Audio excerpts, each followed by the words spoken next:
tous les amis, j'espère que tout le monde va bien, moi ça va. Alors on est là pour faire le pronostic du quintet de demain, la 9e étape du GNT. Avant ça, on va faire l'arrivée d'aujourd'hui les amis. Donc l'arrivée le 8, le 6, le 7, le 3, le 15. Donc ma sélection en 6 sur internet, je vous donne le 8, le 6, le 7. Donc vous avez le tiercé dans l'ordre. Il nous manque le 3 pour avoir le quintet, puisque je vous donnais le 15 en 6e cheval. Le 15 qui était une belle petite cote quand même. Et ce 3 aussi, ils avaient tous les deux la même cote d'ailleurs. Donc c'est pas mal, on touche quand même le tiercé ordre qui fait je sais plus le rapport définitif, le 2 sur 4, donc il fait quand même 25,80 et le tiercé ordre 282,60 €. C'est pas mal. Allez, on s'en va. Demain, on part pour la donc je vous ai dit la 9e étape du GNT. Alors, pour être clair, hein, de toute façon, théoriquement, ça devrait être une arrivée logique. Donc, arrivée logique, pour moi, ce serait le 10, le 5, le 9, le 8, le 3 et le 12. Voilà, on voit 6 chevaux. 10, 5, 9, 8, 3, 12. Mais je vais pas vous donner ce pronostic. Allez, on est parti avec mon prono du coup. En vert, vous avez le 5 qui est en vert. Donc, c'est... Excusez-moi. Le 5, c'est Iguski Sauton. Ensuite, vous avez le 8, Jean-Michel Bazir et des Darling. Ensuite, le 9 de Jean-Michel Bazir, Hymne du Gers. Ensuite, le 10, Grèce du Ceylan. Ensuite, le 12, Hidalgo des Noëm. Et vous avez 3 pastilles rouges, c'est le 14, le 15 et le 16, qui sont aux 3000 mètres. Donc, vous avez 3 échelons de départ, du 1 jusqu'au 6, ils partiront à 2950 mètres. Du 7 jusqu'au 12, ils partiront à 2975 mètres. Et les 3 derniers à 3000 mètres. Voilà. Monsieur Provost a mis 3 chevaux dans cette course. Il a mis le 2, Hermine Girl. Il a mis le 4, Fly to the Moon. Et il a mis le 12, Hidalgo des Noé. Jean-Michel Bazir en a mis 2. Il a mis le 8, et des Darling. Et le 9, Hymne du Gers. Ensuite, vous avez Marmion qui en a mis 2. Il a mis le 1, Gianabella et le 13. Inno du Lupin. Et vous avez Bijon qui en a mis 2, le 14 et le 15. Hip Hop au fort et Goéland d'au fort. Voilà. Et bien écoutez, on va partir avec mon prono maintenant. Moi, je pars en tête avec le 12. Le 12, c'est le plus rapide c'est le plus rapide de tous. Il est né que à... Il part qu'au deuxième poteau. De plus, pour moi, vous avez Stéphane Provost qui a mis 3 chevaux et je pense qu'ils vont faire une petite, comment dire, ils vont sûrement faire une petite équipe pour faire rentrer ces chevaux, sachant qu'il y en a 2 autres qui partent devant, donc il faudra se méfier. Hidalgo de Noé, lui, a pris un premier semestre globalement décevant, hein. Il a retrouvé du mordant au cours de l'été. En dernier lieu, il s'est tout de même permis le luxe de devancer l'excellent Inato Piergi, même si celui-ci effectuait sa rentrée. Là, bien que dénué de marge, face à de tels rivaux, il peut envisager peut-être la victoire.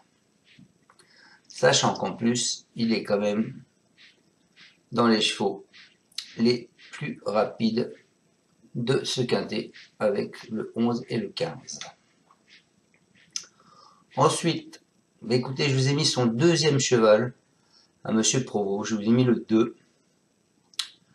Le 2 qui va être complètement délaissé. C'est Hermine Girl. C'est une brave jument. Elle n'a plus terminé dans les 5 premiers depuis une longue compétition officielle qui était en 2023. Elle a montré ses limites depuis bien longtemps, mais elle s'adapte à trop fort parti. Sa présence à l'arrivée serait surprenante. Voilà, moi, de toute façon avec moi vous attendez toujours avec un pronostic surprenant. Donc voilà, Hermine Girl, il peut être surprenant. Ensuite, je vous ai quand même mis Im du Gers. Pourquoi? Parce que Im du Gers, il est en gros retard de gain. Il est parti au galop lors de la finale du Trophée Vert. Il a tracé un bon parcours sans avoir des coups des franges dans les phases finales. Mercredi, il retrouve le patron Sulky, avec qui il affiche des statistiques impressionnantes puisque 8 victoires et 6 accessites en 18 sorties. Donc je pense que théoriquement, il devrait être là. Ensuite, je vous ai encore mis, ce sera sûrement un des favoris, Iguskido Sotton, le 5. Lorsqu'il ne se montre pas fautif, ce fils de village mystique est très souvent dans le coup. Il découvre un engagement intéressant et vient de montrer sa forme sur l'herbe à Royan. À l'issue d'un bon parcours sans encombre, il a son mot à dire pour les places, même s'il reste plus à l'aise sur des profils à droite. Ensuite, bah écoutez, encore un cheval que tout le monde ne va pas vous mettre. Je vous ai mis le 4, Fly to the Moon. Il a été surprenant 3e le 1er septembre à Alençon. C'est un cheval qui est attentiste. Il a ensuite mieux couru que ne l'indique son classement puisqu'il a fini 7e à Rambouillet, étant donné qu'il s'est accroché avec un rival dans la phase finale. Il revient en forme. Bon, il va se heurter à fort parti ici, mais pourquoi pas le voir ressortir dans cette course du GNT. Et ensuite, et pour finir ma section, je vous ai mis le 11. Le 11 qui est Orecavri. C'est un sujet qui est dur à l'effort. Il sera présenté plaqué des antérieurs et déféré des postérieurs. C'est une configuration dans laquelle il a rarement déçu, puisque 18 fois dans les 5 premiers, dont 9 succès en 24 sorties. Il affronte de redoutables cadets, mais la piste de Mans devrait lui convenir parfaitement. Il faut faire attention à lui. Voilà les amis, donc si vous l'avez bien compris, je vous ai mis les 3 chevaux de Monsieur Prevot, le 12, le 2 et le 4. Je sais pas pourquoi, j'ai l'impression qu'il va nous faire un coup de Trafalgar, et je le sens bien. Donc, ma sélection, le 12, Hidalgo de Noé, le 2, Hermine Girl, le 9, Im du Gers, le 5, Iguski Sotton, le 4, Fly to the Moon, et le 11, Orecavri, pour finir ma sélection en 6 sur internet. Voilà, c'est une sélection osée. Il faut quand même savoir que les courses au GNT les années précédentes, et ben le premier, par exemple, en 2021, la dernière fois qu'elle s'est courue en 2021, le premier était à 79 contre 1, le deuxième à 3, le troisième à 16, le quatrième à 8 et le cinquième à 28.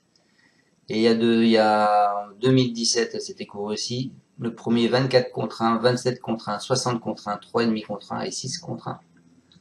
Voilà les amis.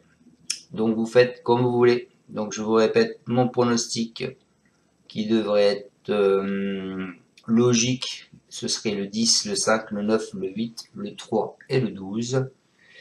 Et mon pronostic osé, ce sera le 12, le 2, le 9, le 5, le 4 et le 11. Je vous souhaite à tous une excellente journée. Vous pouvez mettre un pouce ou pas. Et on se retrouve demain pour le pronostic du quintet de Longchamp qui sera en plat.